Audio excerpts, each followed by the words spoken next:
Hi, it's Jonathan Garber, the Master of Disaster, and Rocco, the real Master of Disaster. Recently we experienced a different kind of disaster, a customer service disaster. Now, a customer service disaster can be just as damaging to your bottom line as a physical catastrophe. Let me tell you what happened. We recently traveled to another city to visit an amusement park, and we found out that there was an Ethiopian restaurant there.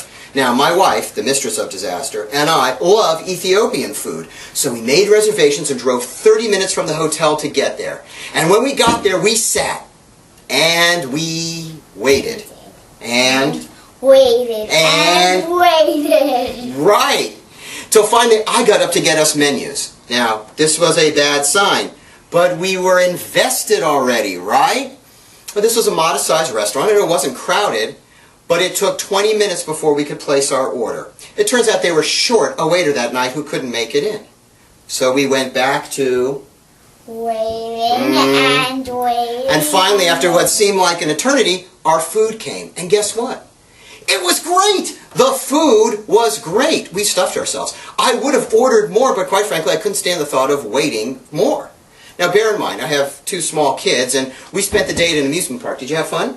Yes. All right. And they were falling apart, and we still had a 30-minute drive back to the hotel. Another long wait to pay the bill, and I just left the receipt on the table because just left the credit card receipt. There was no one there to take it. No apology, no coffee, no dessert, no, please come back and give us another chance. We just saw ourselves out. Now look, every business has competition, including yours. To most customers, your final deliverable or service may ultimately be indiscernible from your competition's. What's the difference? The experience. How did you make them feel about doing business with you? Did you go the extra mile or just the bare minimum? And here's the tough question. How did you handle it when you dropped the ball? When you were short a waiter, did you make excuses or own the problem and go full throttle to make it right and get that customer experience back on track? Does your organization have a documented process to solve customer complaints? If not, bring in the pizza, sit your team down, and make that plan right now. Now here at Connections for Business, we work in computer technology. Now today lots of people can work on computers, and my end product, a working piece of business technology, may look very similar to another company's work. The difference is the journey we took with our clients to get there. That's why our clients tend to be, how shall I put it, raving fanatics of ours. Here's the secret. Sometimes we screw up. We drop the ball. But we have documented processes in place to communicate honestly to the client and make it right. And the clients that have experienced that level of customer service are among our most loyal.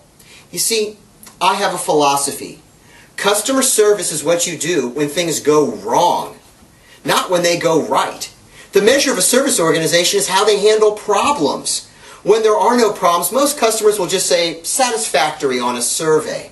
But when things go off the rails and you own the problem and make it right, those customers will comment how great your service is and how high your level of integrity is. So, maybe it's time for you to take a gut check and order that pizza. Well, this is John Garber, the Master of Disaster, and Rocco, the real Master of Disaster. And we're asking you, what would you do if Godzilla stepped on your business? Thanks, bye.